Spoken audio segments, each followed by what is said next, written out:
With just 2 weeks remaining in the ACC regular season, Syracuse and NC State are still chasing that elusive first conference win. Tonight presents a golden opportunity. Under the lights in the crisp October air, it's the Orange and the Wolfpack on ACC Network Extra. Hello and welcome into the SU Soccer Stadium. I'm Adam Gotkin alongside Hudson Ridley. Both of these teams have really struggled over the last month, neither picking up a win, but against each other, a chance for both teams to pick up a key 3 points. Certainly, and both teams missing key players, which could make this a lot closer than originally predicted. Well, you teased it right there. Both these teams missing key players. Syracuse missing arguably its most important player. Goalkeeper Shea Vanderbosch suffered an upper body injury in the match against Pittsburgh. She's not out for the season, but out tonight, and that is a massive loss. Vanderbosch, top 10 in the country in saves per game. So the Orange go to Blythe Braun off the bench. She did start 2 games earlier in the season, transferring in from Florida Atlantic.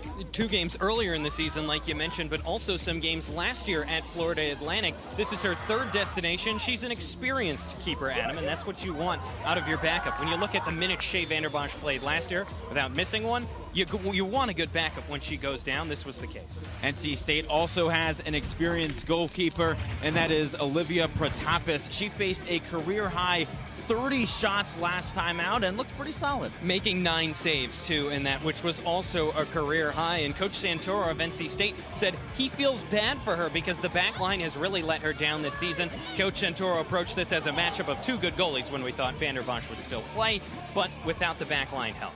2 teams searching for a massive victory with the season coming to an end. We've got lineups and kickoff coming up on ACC Network Extra.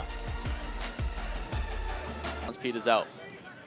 Stritter last season was exceptional for the 49ers. In 15 starts, gave up less than 1 goal per match and saved 74% of the shots that he saw.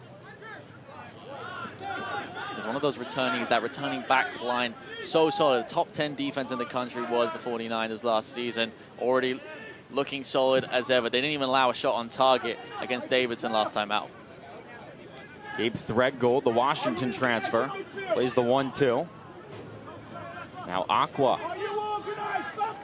is cross in blocked, and it'll be a goal kick. Already liking what I'm seeing from Michael Aqua over the first 2 games. He's got that pace, and Nicholas Kalukian has a running mate now in that front 2. Ian McIntyre playing that 3-5-2, and Kalukian needed that little bit of help. He needed somebody that can help run with him because Kalukian, great at pressing, but he needed somebody else to help, and he can't do it alone. Michael Aqua looks to be the answer for sure for the Orange. And SU going with the 2 strikers up top this season, a change from last year. Aqua at the edge of the box. Here's a chance, and Stritter comes out, and it's cleared out. Only as far as Threadgold.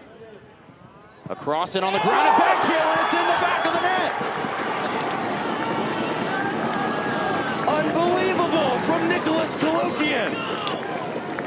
His 2nd goal in as many matches, and the Orange lead 1-0 in the 5th minute. Well, it was out of nowhere, really, a little bit of trickery from Nicholas Kalukian.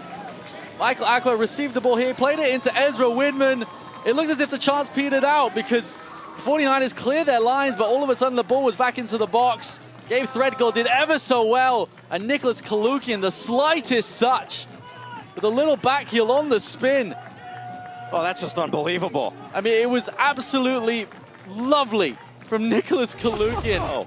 Leonid Stritter, completely fooled by the Armenian striker.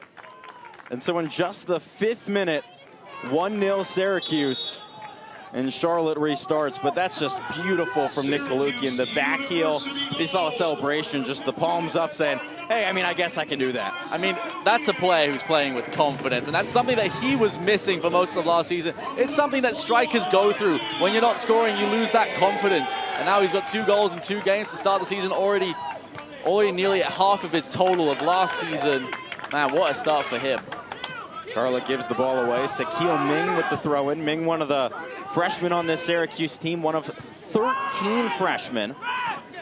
You mentioned this in the open, Nick, just 1 freshman on the team last season, so Ian McIntyre knew that he was going to have to bring in a massive class this season, and there's so many of these guys who are brand new to college soccer who have really impressed through the start of the season. They've made an impact immediate. Sakil Ming is one of those. I think he's got that assist for the first goal against Niagara, but he's always running. He never stops and always has that pace down the flank, and he causes such a headache for opposing defenders. And obviously, we haven't even talked about him yet. Jimre Omese he got 2 goals in the opening 2 games, scored the winner against Colgate.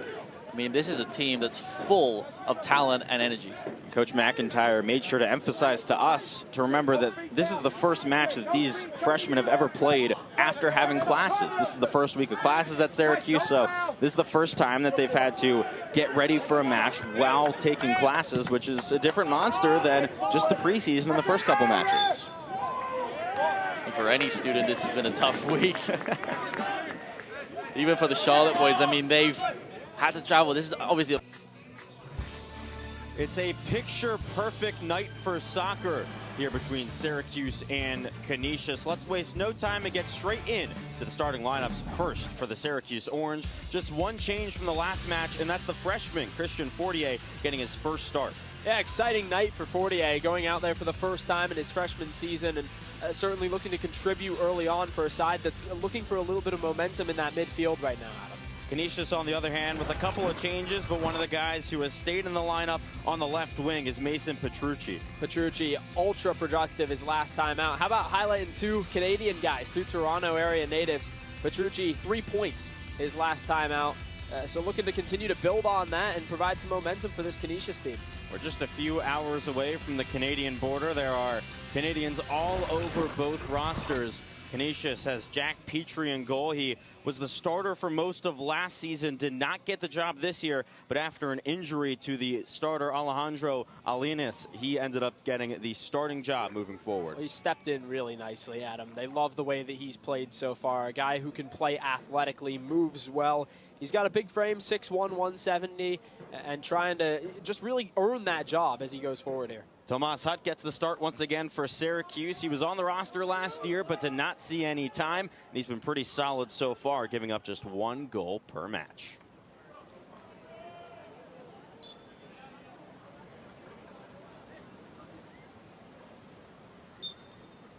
Syracuse wearing the gray tops, white shorts. Canisius in the all blue. This is the 11th all-time meeting between these New York State schools. We are underway from the SU Soccer Stadium. There's Christian Fortier with his first touch, the freshman who scored the wonder goal against Charlotte to get the draw. The 49ers now all the way up into the top 20, so that draw looks pretty solid for the Orange considering how the last month has gone.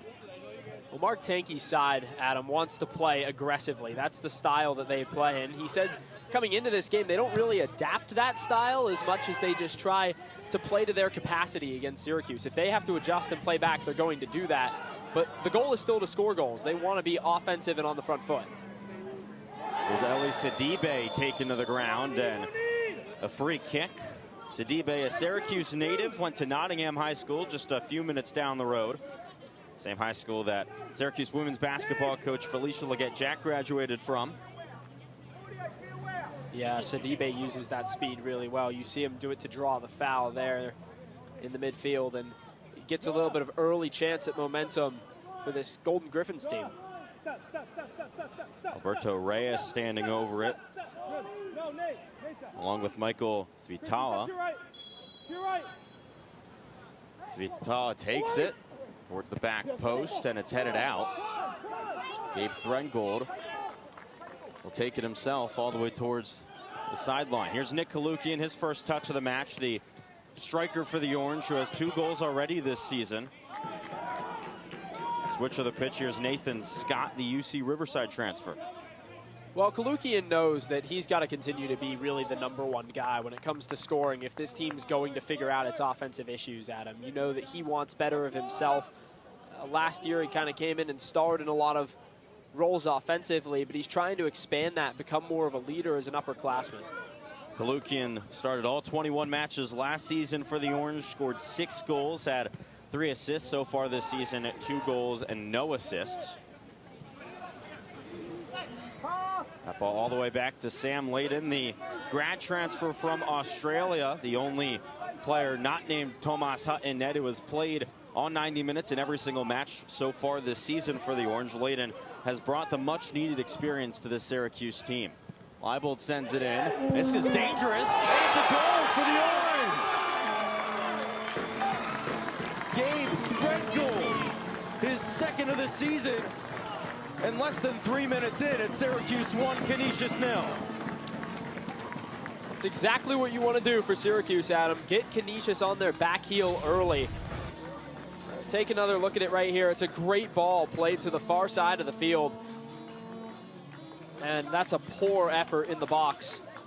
Going back from Cody Sarkodie. And Threadgold just takes advantage.